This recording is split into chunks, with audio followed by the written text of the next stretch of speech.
What is up, everybody? We're on day 27 of our Bible in a Year plan, coming up on the end of 1 month, at least at the time of, really, regardless of when you're listening to this. I guess we're coming up on the end of a month. So, if you've not noticed, I've avoided putting dates on these, and the reason why is because if someone gets started on this later, or even years down the road, I want you to be able to still go through and do the Bible in a year. So that is the reason for that. But we are in Exodus still. We are coming up towards the end of Exodus, and then we'll be getting into Leviticus, which is actually one of my favorite books. I think most people would appreciate Leviticus a lot more if you read it with a proper understanding. So hopefully we'll be able to get into some of that. But that is not for today. Today is for Exodus. Exodus 28, 29, and 30. That's what we're on. And that's what we will jump straight into. And we are getting into... It's going to be more of what we've seen like the last 2 days. It's instructions. It's going over how things are to be built or made or put together. Again, keep in mind this is going over the importance of the specificity of all of this. How important it is, like how much had to go into every single detail just to get it right. And some of these details, like if they were wrong on, especially when we see some of the stuff specifically for the priests and how they would go into the Holy of Holies. If they did this wrong, they would die. Like this is not just something to throw away. This is important stuff for them. And so we need to take that into account. Why is there all this that's getting unpacked and all this that's given to them? There's still a purpose behind it today. It may not be the same purpose, but there's still a purpose behind it. So, Exodus, my mouse just unplugged, Exodus 28. Okay, have your brother Aaron with his sons come to you from the Israelites to serve me as priests. Aaron, his sons Nadab, and Abihu, Eleazar, and Ithamar make holy garments for your brother Aaron for glory and beauty. You are to instruct all the skilled artisans whom I have filled with a spirit of wisdom to make Aaron's garments for consecrating him to serve me as priest. Now this is interesting, and I heard this brought up, it's been a few years back, but these artisans that are filled with the spirit of wisdom, it almost sounds like they have a special spiritual gifting to do these things at this time. Now it could be someone who maybe is already a carpenter, and while they're working on this, God grants them like an even higher expertise for that purpose, and then it goes away. Or I don't think we see exactly what it is, but I think there's an implication there. Verse 4. These are the garments that they must make a breastpiece, an ephod, a robe, a specially woven tunic, turban, and a sash. They are to make holy garments for your brother Aaron and his sons, so that they may serve me as priests. They should use gold, blue, purple, and scarlet yarn, and fine linen. They are to make the ephod of finely spun linen embroidered with gold and with blue, purple, and scarlet yarn. It must have 2 shoulder pieces attached to its 2 edges so that it can be joined together.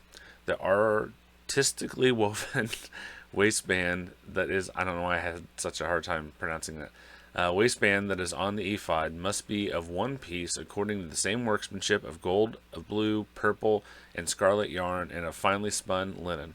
Take 2 onyx stones and engrave on them the names of Israel's sons, 6 of their names on the first stone, and the remaining 6 names on the second stone. In the order of their birth, engrave the 2 stones with the names of Israel's sons as a gem cutter engraves a seal. Mount them, surrounded with gold filigree settings.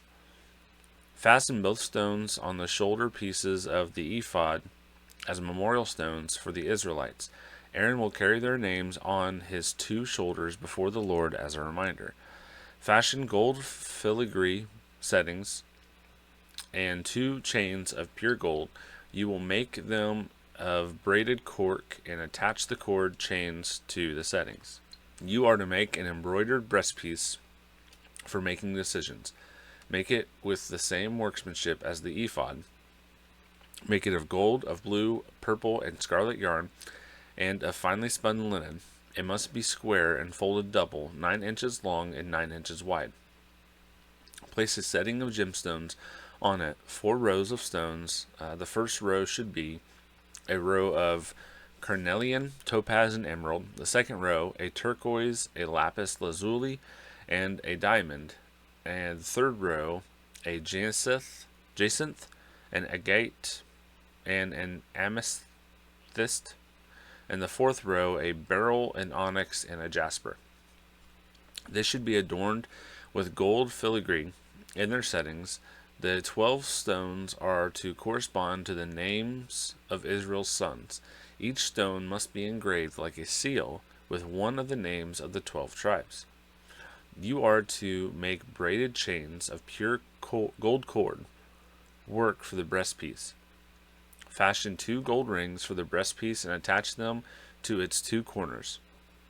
Then attach the 2 gold cords to the 2 gold rings at the corners of the breastpiece. Attach the other ends of the 2 cords to the 2 filigree settings, and in this way attach them to the ephod shoulder pieces in the front. Make 2 other gold rings and put them at the 2 other corners of the breastpiece on the edge that is next to the inner border of the ephod. Make 2 more gold rings and attach them to the bottom of the ephod's 2 shoulder pieces on its front, close to its seam. And above the ephod's woven waistband, the artisans are to tie the breastpiece from its rings to the rings of the ephod with a cord of blue yarn, so that the breastpiece is above the ephod waistband and does not come loose from the ephod. Whenever he enters the sanctuary, Aaron is to carry the name of Israel's sons over his heart on the breastpiece for decisions as a continual reminder before the Lord. Place the Urim and Thummim in the breastpiece for decisions, so that they will also be over Aaron's heart whenever he comes before the Lord. Aaron will continually carry the means of decisions for the Israelites over his heart before the Lord. You are to make a robe of the ephod entirely of blue yarn. There should be an opening at its top at the center of it. Around the opening there should be a woven collar with an opening like that of body armor, so that it does not tear. Make pomegranates of blue, purple, and scarlet yarn on its lower hem and all around it. Put gold bells between them all the way around, so that the gold bells and pomegranates alternate around the lower hem of the robe. The robe will be worn by Aaron whenever he ministers, and its sounds will be heard when he enters the sanctuary before the Lord and when he exits, so that he does not die. You are to make a pure gold medallion and engrave it, like the engraving of a seal, holy to the Lord. Fasten it to a cord of blue yarn so it can be placed on the turban. The medallion is to be on the front of the turban. It will be on Aaron's forehead, so that Aaron may bear the guilt connected with the holy offerings that the Israelites consecrate as all their holy gifts. It is always to be on his forehead, so that they may find acceptance with the Lord. You are to weave the tunic from fine linen, make a turban of fine linen, and make an embroidered sash. Make tunics, sashes, and headbands for Aaron's sons to give them glory and beauty. Put these on your brother Aaron and his sons, then anoint, ordain, and consecrate them, so that they may serve me as priests. Make them linen undergarments to cover their naked bodies, so they must extend from the waist to the thighs. These must be worn by Aaron and his sons whenever they enter the tent of meeting or approach the altar to minister in the sanctuary area, so that they do not incur guilt and die. This is to be a permanent statute for Aaron and for his future descendants. Okay. Chapter 29.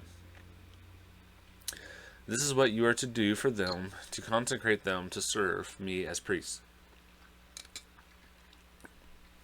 Take a young bull and 2 unblemished rams with unleavened bread, unleavened cake mixed with oil, and unleavened wafers coated with oil.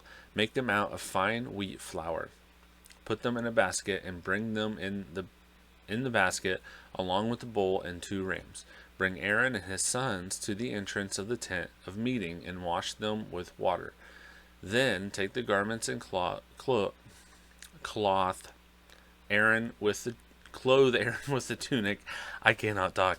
The robe for the ephod itself, and the breastpiece. Fasten the ephod on him with its woven waistband. Put the turban on his head and place the holy diadem on the turban.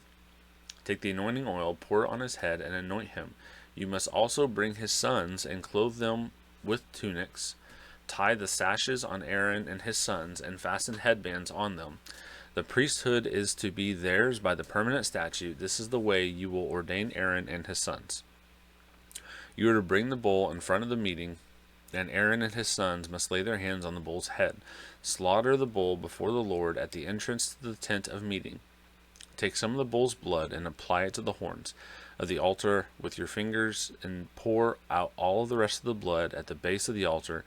Take all the fat that covers the entrails, the fatty lobe, the liver, and the 2 kidneys with the fat on them.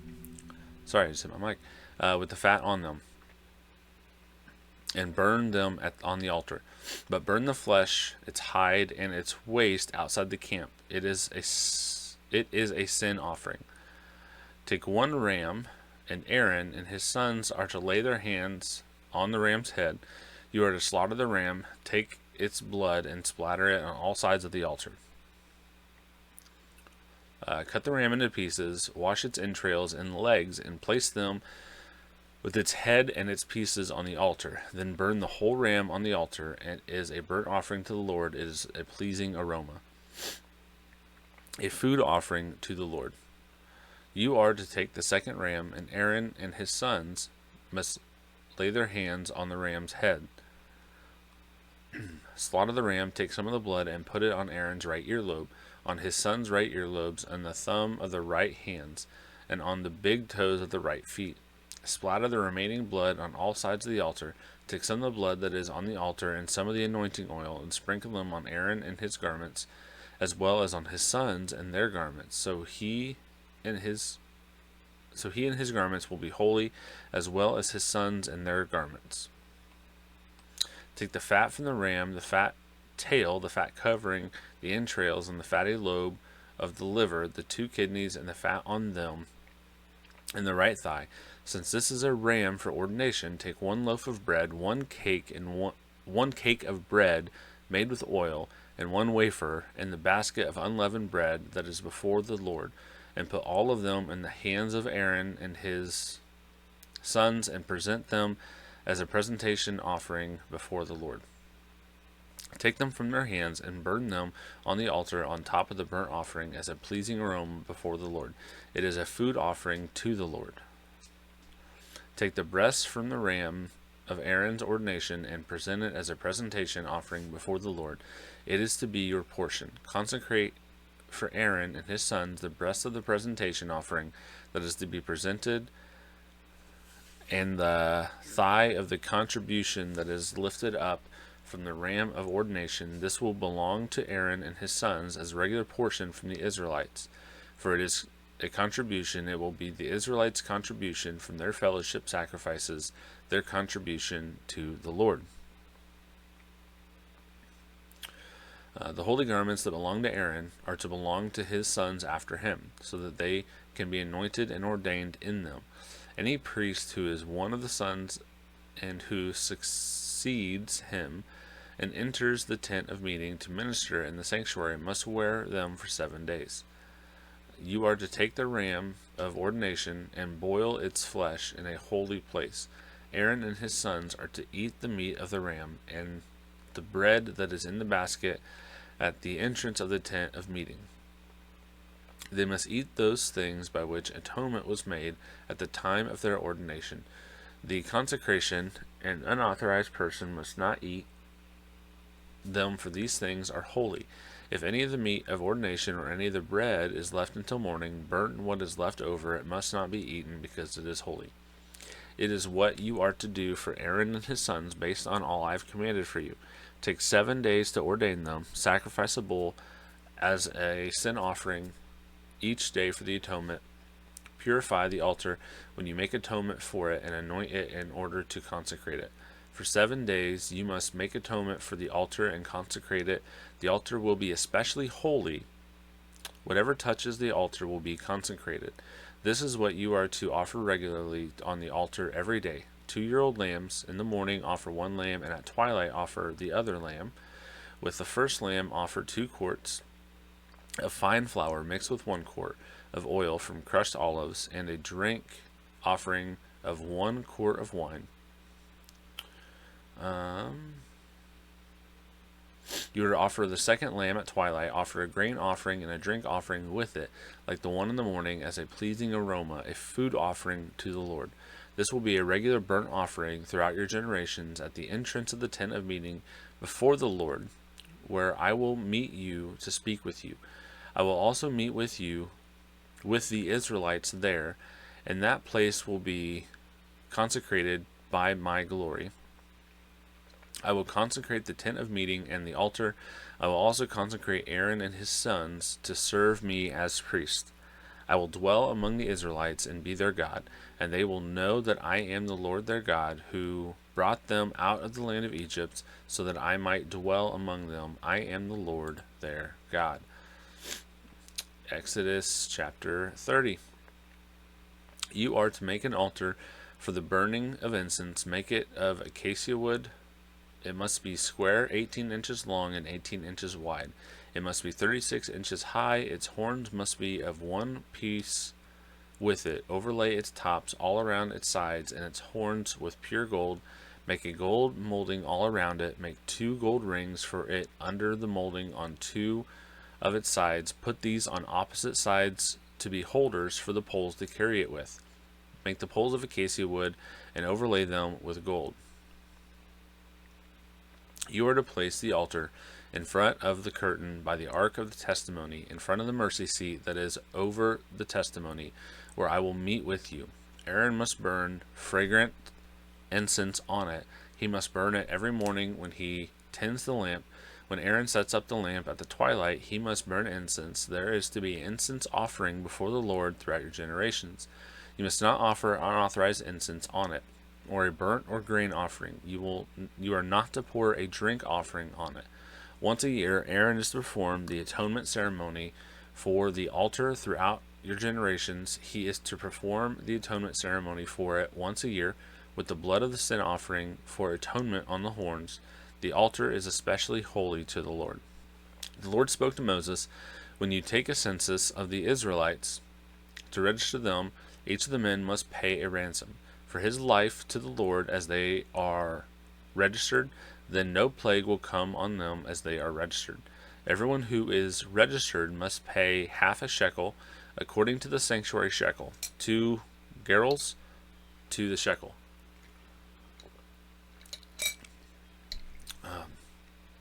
This half shekel is a contribution to the Lord.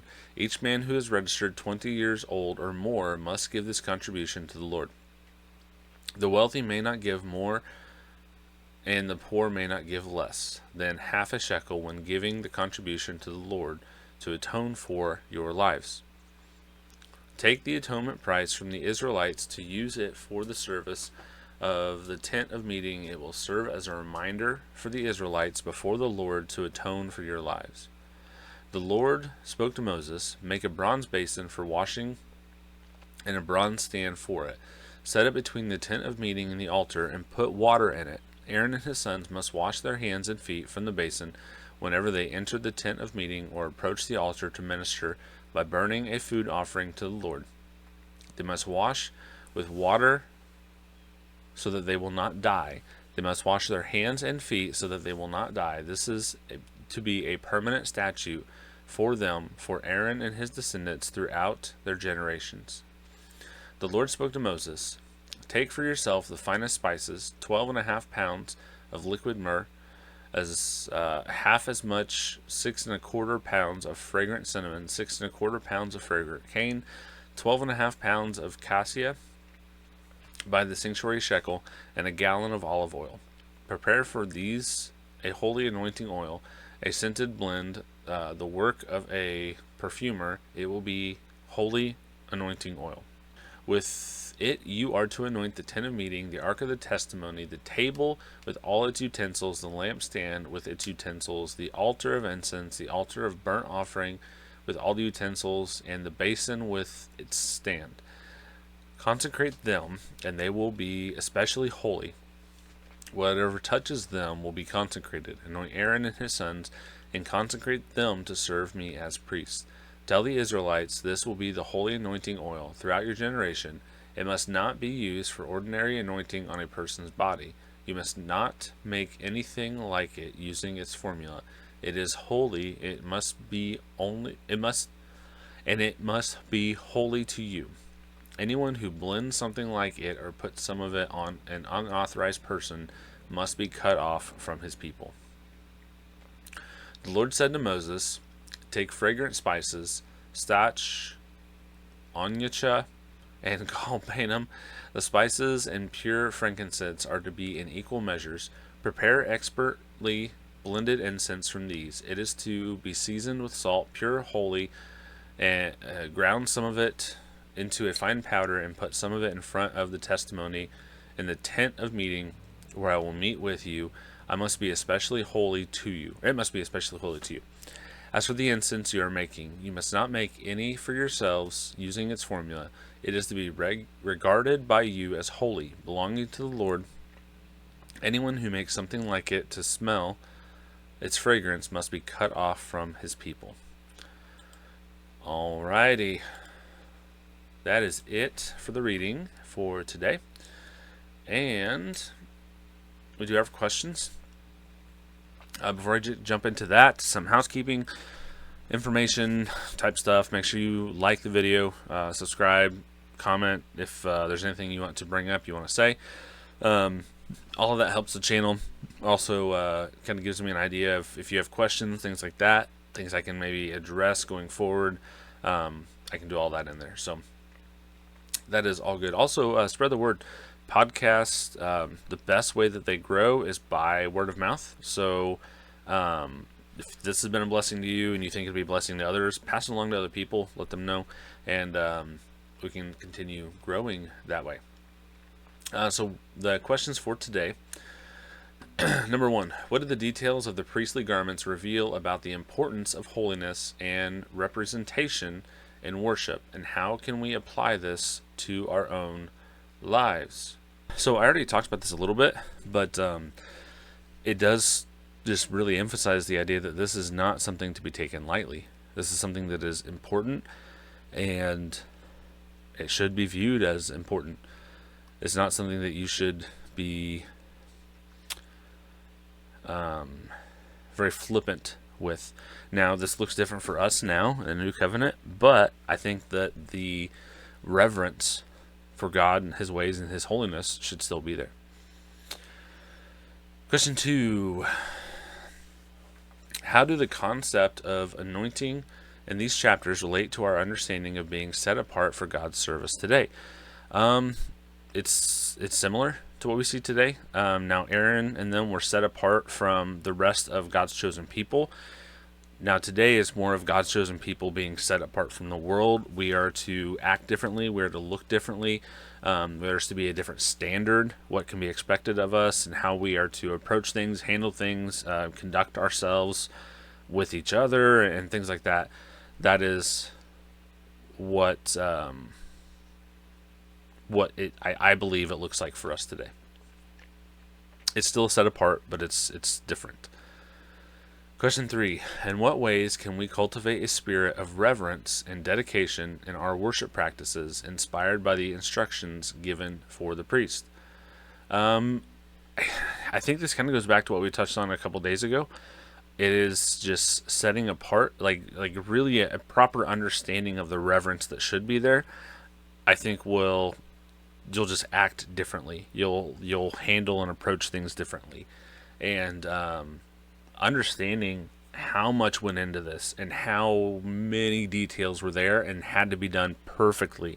It wasn't something that you could just throw together last minute and be like, oh yep, here we go, we're gonna do this. There was a ton of intentionality, preparation, planning, and all that went into it. So understanding that and carrying some of that over to ourselves and how we act and present ourselves and go through things, I think is key. I think that's it for today. I appreciate everyone watching, listening, following along for this video and all of these if you've been keeping up with the series. I hope it's been a blessing to you. I hope it is helping you to stick with your reading and your word. And I think that's it. So, until tomorrow, God bless.